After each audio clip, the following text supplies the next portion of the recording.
Hi hello ನಮಸ್ಕಾರ. ನಾನು ನಿಮ್ಮ ಪ್ರೀತಿಯ ಲೋಕು ಮುರುಡೇಶ್ವರ ಯೂಟ್ಯೂಬ್ ಚಾನಲ್ನ ಲೋಕೇಶ್. ಇವತ್ತು ನಾನು ಬಂದಿದ್ದೀನಿ ಮುರುಡೇಶ್ವರ ದೇವಸ್ಥಾನಕ್ಕೆ. ಸೊ ತುಂಬ ಜನ ಕೇಳ್ತಿದ್ರು, ನಿಮ್ಮ ಊರು ಮುರುಡೇಶ್ವರ ಅಂತ ಗೊತ್ತು, ಮುರುಡೇಶ್ವರ ದೇವಸ್ಥಾನದ ಬಗ್ಗೆ ಒಂದಿಷ್ಟು ವಿಡಿಯೋ ಮಾಡಿ ಹಾಕಿ ಅಂತೇಳಿ. ಅದೇ ಕಾರಣಕ್ಕೆ ಇವತ್ತು ನಾನು ಮುರುಡೇಶ್ವರ ದೇವಸ್ಥಾನಕ್ಕೆ ಬಂದಿದ್ದೀನಿ.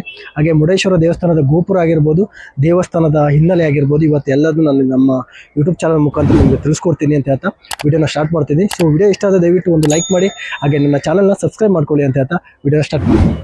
ಉತ್ತರ ಕನ್ನಡ ಜಿಲ್ಲೆಯ ಭಟ್ಕಳದ ಸಮೀಪದ ಸಮುದ್ರ ತೀರದಲ್ಲಿ ನೆಲೆಗೊಂಡಿರುವ ಮುರುಡೇಶ್ವರ ದೇವಾಲಯವು ಸಮುದ್ರ ಮಧ್ಯದಲ್ಲಿ ದೇವರ ದರ್ಶನ ಆಗಿರ್ಬೋದು, ಬೀಚ್ ಹಾಗೆ ಗೋಪುರ ಹಾಗೆ ವಿಶ್ವದ ಅತ್ಯಂತ ಎತ್ತರದ ಶಿವನ ಮೂರ್ತಿ ಇವೆಲ್ಲವೂ ಒಂದೇ ಕಡೆ ಕಾಣುವಂಥ ಭಾರತದ ಕೆಲವು ಪ್ರದೇಶಗಳಲ್ಲಿ ನಮ್ಮ ಮುರುಡೇಶ್ವರ ಕೂಡ ಒಂದು. ಇವತ್ತು ನಾನು ಮುರುಡೇಶ್ವರ ದೇವಸ್ಥಾನಕ್ಕೆ ಬಂದಿದ್ದೀನಿ.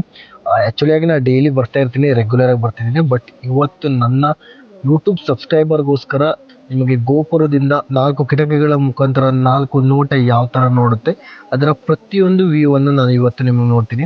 ಈಗ ನಾನು ರಾಜಗೋಪುರ ಎಂಟ್ರಿ ಆಗ್ತಿದ್ದೀನಿ. ಒಳಗಡೆ ಎಂಟ್ರಿ ಆಗ್ತಿದ್ದಾಗ ನೀವು ನೋಡ್ಬೋದು, ಬಲಗಡೆ ಆರ್.ಎನ್. ಶೆಟ್ಟಿ ಅವರ ಒಂದು ಫೋಟೋ ಇದೆಯಲ್ಲ, ಅದೇ ಲಿಫ್ಟು. ಸೊ ಈ ಲಿಫ್ಟ್ ಮುಖಾಂತರ ನಾವು ಮೇಲ್ಗಡೆ ಗೋಪುರ ಹೋಗ್ಲಿಕ್ಕಾಗತ್ತೆ. ಸೊ ನಾನು ಆಮೇಲೆ ಹೋಗ್ತೀನಿ ಲಿಫ್ಟಲ್ಲಿ, ನಿಮ್ಗೆ ಆಮೇಲೆ ಅದರ ಮೇಲ್ಗಡೆ ನೋಟವನ್ನು ತೋರಿಸ್ತೀನಿ.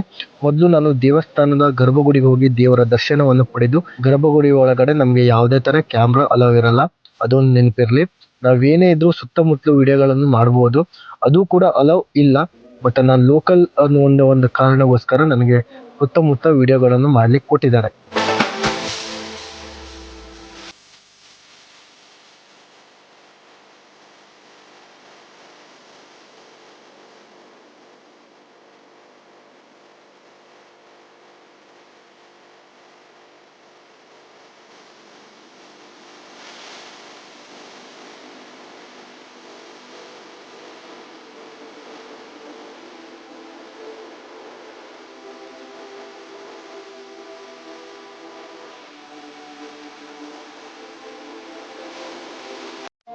ಇಲ್ಲೇ ನೋಡಿ, ನಮ್ಮ ಮುರುಡೇಶ್ವರ ದೇವರ ಒಂದು ಆತ್ಮಲಿಂಗದ ಒಂದು ಭಾಗ ಇರುವಂಥ ಒಂದು ಗರ್ಭಗುಡಿ.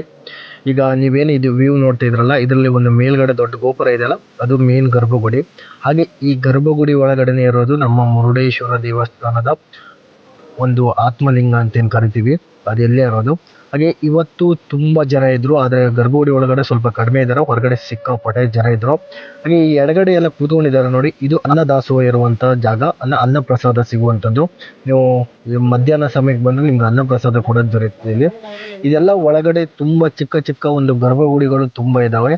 ನೀವು ಇದೆಲ್ಲ ದರ್ಶನ ಮಾಡಿಕೊಂಡು ಆರಾಮಾಗಿ ಲಾಸ್ಟಲ್ಲೂ ಗರ್ಭಗುಡಿ ಒಳಗಡೆ ಹೋಗ್ಬೋದು, ಇಲ್ಲಾಂದ್ರೆ ಮೊದಲು ಗರ್ಭಗುಡಿ ದರ್ಶನ ಮಾಡಿ ನಂತರ ನೀವು ಬಂದು ಇದೆಲ್ಲ ದರ್ಶನ ಮಾಡಿದ್ರು ಏನು ಸಮಸ್ಯೆ ಇಲ್ಲ. ಹೀಗೆ ಹಿಂದ್ಗಡೆ ತುಂಬಾ ಅಂದ್ರೆ ತುಂಬಾ ದೇವಸ್ಥಾನಗಳು, ದೇವರ ಗುಡಿಗಳಿದೆ, ಚಿಕ್ಕ ಚಿಕ್ಕ ಗರ್ಭಗುಡಿಗಳು ನೀವು ನೋಡ್ತಾ ಇರ್ಬೋದು.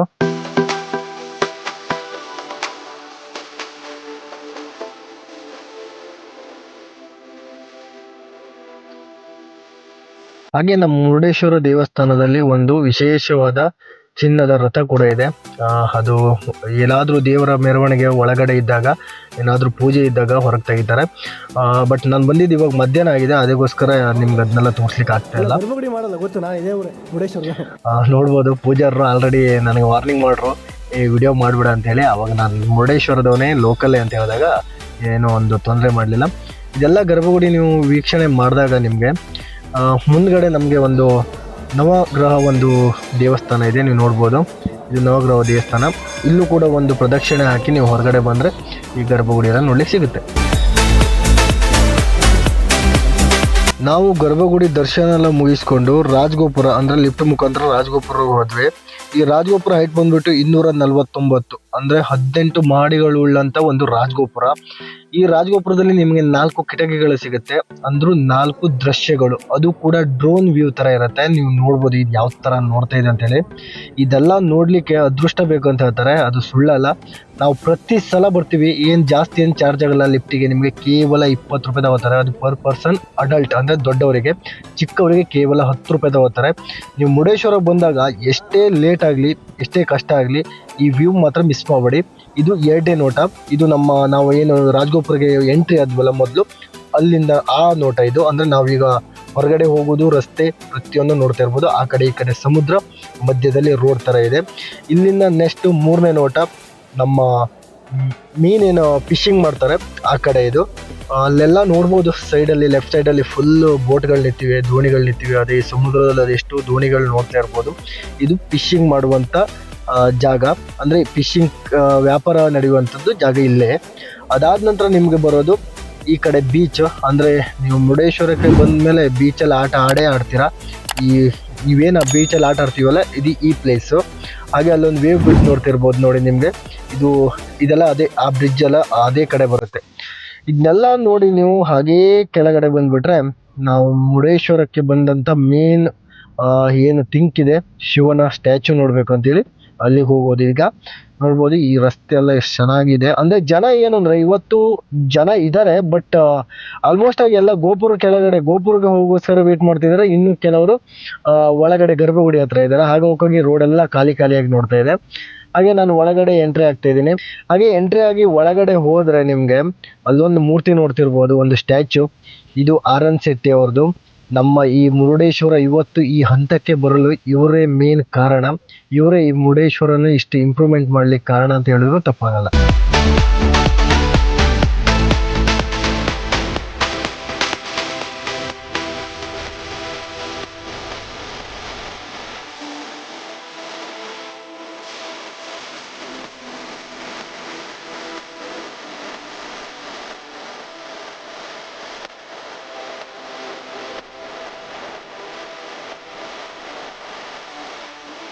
ನಾವು ಮೇಲ್ಗಡೆ ಹೋಗ್ತಿದ್ದಾಗ್ಲೇ ನಮಗೆ ಮೊದಲು ಎಡಗಡೆ ನೋಡ್ತಾ ಇರೋದು ರಥ. ಅಂದ್ರೆ ಶ್ರೀಕೃಷ್ಣ ಪರಮಾತ್ಮನು ಅರ್ಜುನನಿಗೆ ಬೋಧನೆ ಮಾಡ್ತಾ ಇರ್ತಾನೆ ನೋಡಿ, ಅದೇ ಸನ್ನಿವೇಶದ ರೀತಿಯಲ್ಲಿ ಒಂದು ರಥನ ಮಾಡಿದ್ದಾರೆ. ಬಟ್ ನೀವೆಲ್ಲ ಇಷ್ಟು ಹತ್ರದಿಂದ ಹೋಗಿ ಕೊಡಲ್ಲ ಅಲ್ಲಿ. ನಾನು ಪರ್ಮಿಷನ್ ತಗೊಂಡು ಒಳಗೆ ಹೋಗಿದ್ದೆ. ನೋಡ್ಬೋದು ಇಷ್ಟು ಹತ್ರದಿಂದ ಯಾವುದೇ ಯೂಟ್ಯೂಬರ್ ಆಗಲಿ, ಯಾವುದೇ ಒಬ್ಬ ಕಂಟೆಂಟ್ ಕ್ರಿಯೇಟರ್ ಕೂಡ ಇಷ್ಟು ಹತ್ರದಿಂದ ಹೋಗಿ ತೋರಿಸಿದ್ ನಾನು ನೋಡಿರ್ಲಿಲ್ಲ. ಬಟ್ ನಾನು ಅಲ್ಲಿ ರಿಕ್ವೆಸ್ಟ್ ಮಾಡಿಕೊಂಡು ಹಾಗೆ ಒಳಗಡೆ ಹೋಗಿ ನಿಮಗೋಸ್ಕರ ಈ ವಿಡಿಯೋ ಮಾಡ್ಕೊಂಡು ತೋರಿಸ್ತಾ ಇದ್ದೀನಿ. ಎಷ್ಟು ಸಖತ್ತಾಗಿ ಮಾಡಿದಾರಂತೆ ನೋಡಿ.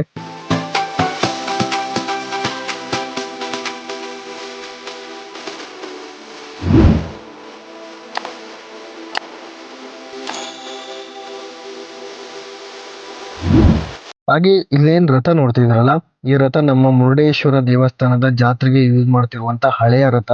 ಇವಾಗ ಹೊಸ ರಥ ರೆಡಿ ಮಾಡಿದ್ದಾರೆ. ನೀವು ದೇವಸ್ಥಾನದ ಕೆರೆ ಮುಂದೆ ಬಂದು ನೋಡಿದ್ರೆ ಅಲ್ಲಿ ಇರುತ್ತೆ, ಎನಿ ಟೈಮ್ ಅಲ್ಲಿ ನೋಡ್ಬೋದು ನೀವು. ಇದು ಹಳೆಯ ರಥ. ಹಾಗೆ ಇದನ್ನೆಲ್ಲ ನೋಡ್ಕೊಂಡು ನಾವು ಸ್ವಲ್ಪ ಮುಂದ್ಗಡೆ ಹೋದ್ರೆ ಮೇನ್ ಶಿವನ ಮೂರ್ತಿ, 123 ಅಡಿ ಎತ್ತರದ ಶಿವನ ಮೂರ್ತಿ ನಮ್ಮ ಕಣ್ಮುಂದೆ ಇರುತ್ತೆ. ಈಗ ಸ್ವಲ್ಪ ಕೆಲಸ ನಡೀತಿದೆ, ಅದೇ ಕಾರಣಕ್ಕೆ ರಾತ್ರಿ ಲೈಟಿಂಗ್ ಎಲ್ಲ ಚೆನ್ನಾಗಿರ್ತು, ಲೈಟಿಂಗ್ ಎಲ್ಲ ಆಫ್ ಮಾಡಿದ್ದಾರೆ. ಈಗ ಬೆಳಿಗ್ಗೆ ಟೈಮಲ್ಲಿ ನೀವು ಈ ಥರ ನೋಡ್ಬೋದು. ಬಟ್ ದೇವರ ಹಿಂದೂ ಕೂಡ ನಾವು ಹೋಗ್ಲಿಕ್ಕೆ ಆಪ್ಷನ್ ಇರ್ತಿತ್ತು. ಇವಾಗ ಅಲ್ಲಿ ಕೆಲಸ ಮಾಡ್ತಿದ್ದಾರೆ, ಸಿಮೆಂಟ್ ಕೆಲಸ ಎಲ್ಲ ನಡೀತಾ ಇದೆ, ಅದೇ ಕಾರಣಕ್ಕೆ ಹೋಗ್ಲಿಕ್ಕೆ ಕೊಟ್ಟಿಲ್ಲ. ನನ್ನ ಹತ್ರ ಹೋಗ್ಬೋದು ಅಂದ್ರು, ಬಟ್ ಹೋದ್ರೂ ಕೂಡ ಅಲ್ಲಿ ಯಾವುದೇ ಥರ ತೋರಿಸ್ಲಿಕ್ಕೆ ಆಗಲ್ಲ ಅಂತ ಹೇಳಿಗೋಸ್ಕರ ನಾನು ಹೋಗಿಲ್ಲ. ಹಾಗೆ ಶಿವನ ಮುಂದೆ ಒಂದು ಬೃಹತ್ ಆಕಾರದ ನಂದಿಯನ್ನು ಮಾಡಿದ್ದಾರೆ ನೋಡ್ಬೋದು. ಹಾಗೆ ನಂದಿಯ ಪಕ್ಕದಲ್ಲಿ ಒಂದು ರಾವಣ, ಹಾಗೆ ನಮ್ಮ ಗಣಪತಿ ದೇವರು ರಾವಣ ಹತ್ರ ಲಿಂಗ ತೆಗೆದುಕೊಳ್ಳುತ್ತಿರುವಂಥ ಒಂದು ಸನ್ನಿವೇಶದ ಒಂದು ಮೂರ್ತಿ ಕೂಡ ಮಾಡಿದ್ದಾರೆ ನೋಡ್ಬೋದು. ಇದು ಮುರುಡೇಶ್ವರದ ಔಟ್ಡೋರ್ ಲುಕ್. ಮೇಲ್ಗಡೆಯಿಂದ ಈ ಥರ ನಮ್ಮ ಮುರುಡೇಶ್ವರ ನೋಡುತ್ತೆ. ಹಾಗೆ ಇದೆಲ್ಲ ನೋಡಿಕೊಂಡು ನೀವು ಮುಂದೆ ಹೀಗೆ ಸ್ವಲ್ಪ ಮುಂದ್ಗಡೆ ಬಂದರೆ ನಿಮ್ಗೊಂದು ಕೌಂಟರ್ ಸಿಗುತ್ತೆ. ನೀವು ನೋಡ್ಬೋದು, ಭೂ ಕೈಲಾಸಕ್ಕೆ ಒಂದು ಟಿಕೆಟ್ ತಗೊಳ್ಳುವಂಥ ಒಂದು ಕೌಂಟ್ರು. ಹಾಗೆ ಭೂ ಕೈಲಾಸಕ್ಕೆ ಟಿಕೆಟ್ ತಗೊಂಡು ನಾವು ಒಳಗಡೆ ಹೋದರೆ ನಮಗೆ ಒಂದು ಹೊಸ ಲೋಕಕ್ಕೆ ಹೋದಂಥ ಒಂದು ಕಲ್ಪನೆ ಆಗುತ್ತೆ. ಈ ಭೂ ಕೈಲಾಸಕ್ಕೆ ನಾವು ಎಂಟ್ರಿ ಆದಾಗ ನಮಗೆ ಪ್ರತಿಯೊಬ್ಬರಿಗೂ ಗೊತ್ತಿರುವಂಥ ಸ್ಟೋರಿ, ಅದೇ ರಾವಣ ಮತ್ತು ವಿಘ್ನ ವಿನಾಶಕ ಗಣಪತಿ ದೇವರ ಮಧ್ಯೆ ಆದಂಥ ಒಂದು ಪುರಾತನವಾದ ಕತೆ, ಅದೇ ಆತ್ಮಲಿಂಗದ ಒಂದು ವಿಷಯ. ಶಿವನ ದೊಡ್ಡ ಭಕ್ತನಾದಂಥ ರಾವಣ ತನ್ನ 10 ತಲೆಗಳನ್ನು ಕಡಿದು ಶಿವನಿಗೆ ಅರ್ಪಣೆ ಮಾಡಿ ಒಂದು ಘೋರವಾದ ಒಂದು ತಪಸ್ಸು ಮಾಡ್ತಾ ಇರ್ತಾನೆ. ಅವನ ತಪಸ್ಸಿಗೆ ಒಲಿದು ಶಿವ ಅವನಿಗೆ ಏನು ವರ ಬೇಕು ಅಂತ ಕೇಳಿದಾಗ ರಾವಣ ಶಿವನ ಒಂದು ಆತ್ಮಲಿಂಗ ಕೇಳ್ತಾನೆ. ಇದೆಲ್ಲ ಪ್ರತಿಯೊಬ್ಬರಿಗೂ ಗೊತ್ತು.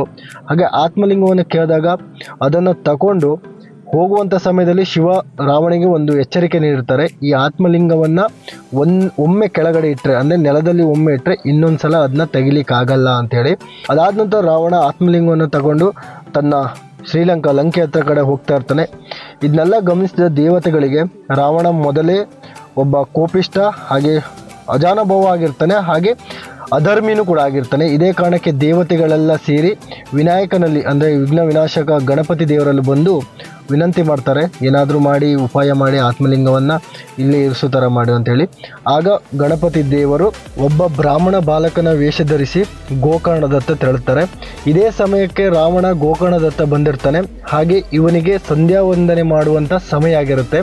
ಆ ಕಾರಣಕ್ಕೆ ಏನು ಮಾಡ್ತಾನೆ ಅಂದರೆ ಆತ್ಮಲಿಂಗವನ್ನು ಈ ಗಣಪತಿ ದೇವರ ಕೈಯಲ್ಲಿ ಕೊಟ್ಟು ಸಂಧ್ಯಾ ವಂದನೆ ಮಾಡ್ಲಿಕ್ಕೆ ಹೋಗ್ತಾನೆ.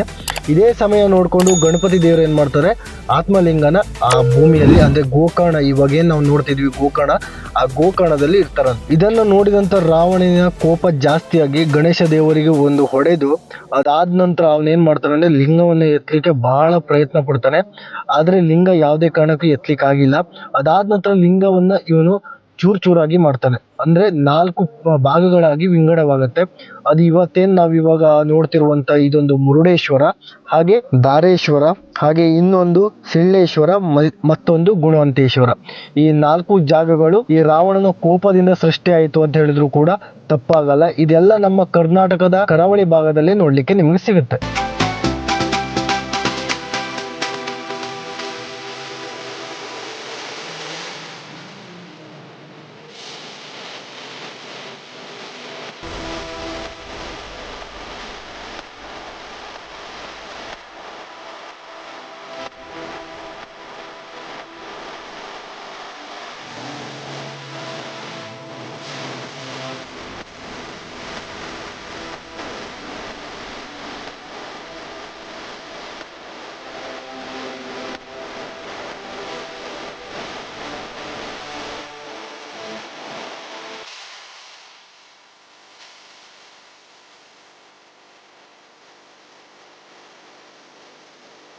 ಭೂ ಕೈಲಾಸದಿಂದ ಹೊರಗಡೆ ಬಂದರೆ ನಮಗೆ ಶನೇಶ್ವರ ದೇವರ ಟೆಂಪಲ್ ಕೂಡ ಇದೆ. ಅಲ್ಲಿ ದೇವಸ್ಥಾನ ಪಕ್ಕದಲ್ಲೇ ಇರೋದಿದು.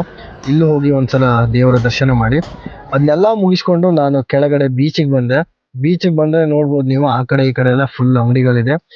ನೀವು ಬೀಚಲ್ಲಿ ನಾವು ಸ್ನಾನ ಮಾಡ್ತೀನಿ, ನಮಗೆ ಬಟ್ಟೆ ಬೇಕು ಅನ್ನೋದಾದ್ರೂ ಕೂಡ ಇಲ್ಲಿ ಸಿಗುತ್ತೆ. ಹಾಗೆ ಸಣ್ಣ ಪುಟ್ಟ ಶಾಪಿಂಗ್ ಮಾಡ್ಲಿಕ್ಕೂ ಕೂಡ ಸಿಕ್ಕಾಪಟ್ಟ ಅಂಗಡಿಗಳಿದೆ. ಹೀಗೆ ಎಂಡರಿಗೆ ಇದೆ ಫುಲ್ಲು. ನಾನು ಇಷ್ಟರಿಗೆ ನಿಮ್ಗೆ ತೋರಿಸಿದ್ದೀನಿ. ಹಾಗೆ ನಿಮಗೆ ಫಿಶ್ ತಿನ್ಬೇಕಂದ್ರೆ ಫಿಶ್ಗೂ ಸಿಗುತ್ತೆ. ಹಾಗೆ ಫಾಸ್ಟ್ ಫುಡ್ ಪ್ರತಿಯೊಂದು ಈ ಬೀಚಲ್ಲಿ ಸಿಗುತ್ತೆ.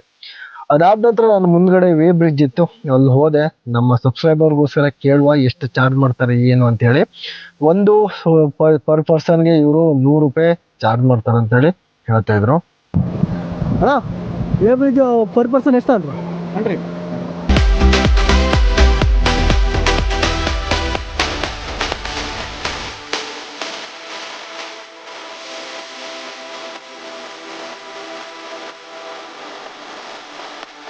ನೋಡ್ಬೋದು ಬೀಚಲ್ಲೆಲ್ಲ ಜನ ಮೋಜು ಮಸ್ತಿ ಮಾಡ್ಕೊಂಡು ಆರಾಮಾಗಿದ್ದಾರೆ. ನಿಮ್ಗೇನಾದ್ರೂ ಬೋಟಿಂಗ್ ಹೋಗುವಂತ ಆಸೆ, ಅಲ್ಲಿ ನೋಡ್ಬೋದು ಆ ಕಡೆ ಈ ಕಡೆ ಬೋಟಿಂಗು ಎಲ್ಲ ಇದೆ. ಹೋಗುವಂತ ಆಸೆ ಇದ್ರೆ ಇವ್ರೇನು ನೋಡ್ತಿದಾರಲ್ಲ ಇವರೆಲ್ಲ ಅದನ್ನೆಲ್ಲ ಪ್ರೊವೈಡ್ ಮಾಡ್ತಾರೆ. ಇವ್ರ ನಂಬರ್ನ ಸ್ಕ್ರೀನ್ ಮೇಲೆ ಕೊಟ್ಟಿರ್ತೀನಿ, ಬೇಕಾದ್ರೆ ಕಾಂಟ್ಯಾಕ್ಟ್ ಮಾಡ್ಕೊಳ್ಳಿ. ಸಿಕ್ಕಾಪಟ್ಟೆ ಕಡಿಮೆ ರೇಟು, ಹಾಗೆ ಯಾವುದೇ ಥರ ಮೋಸ ಮಾಡಲ್ಲ. ನಾನು ಗೋವಾದಲ್ಲಿ ಸಿಕ್ಕಾಪಟ್ಟೆ ಜನರು ನೋಡಿದ್ದೀನಿ ಆ ಥರ ಬೋಟಿಂಗ್ ಮೋಸ ಮಾಡಿದ್ದಾರೆ ಹೀಗೆ ಅಂತೇಳಿ. ಬಟ್ ನಮ್ಮ ಮುರುಡೇಶ್ವರದಲ್ಲಿ ಈ ಥರದ್ದು ಏನೂ ಒಂದು ಸನ್ನಿವೇಶ ಇವತ್ತಿನವರೆಗೂ ಆಗಿಲ್ಲ. ನಿಮ್ಗೇನಾದರೂ ಇವ್ರ ಅವಶ್ಯಕತೆ ಇದ್ದರೆ ನಾನು ಸ್ಕ್ರೀನ್ ಮೇಲೆ ನಂಬರ್ ಹಾಕಿರ್ತೀನಿ, ಇವ್ರು ಕಾಂಟ್ಯಾಕ್ಟ್ ಮಾಡಿ ಎಂಜಾಯ್ ಮಾಡಿ ಅಂತ ಹೇಳಲಿಕ್ಕೆ ಇಷ್ಟಪಡ್ತೀನಿ.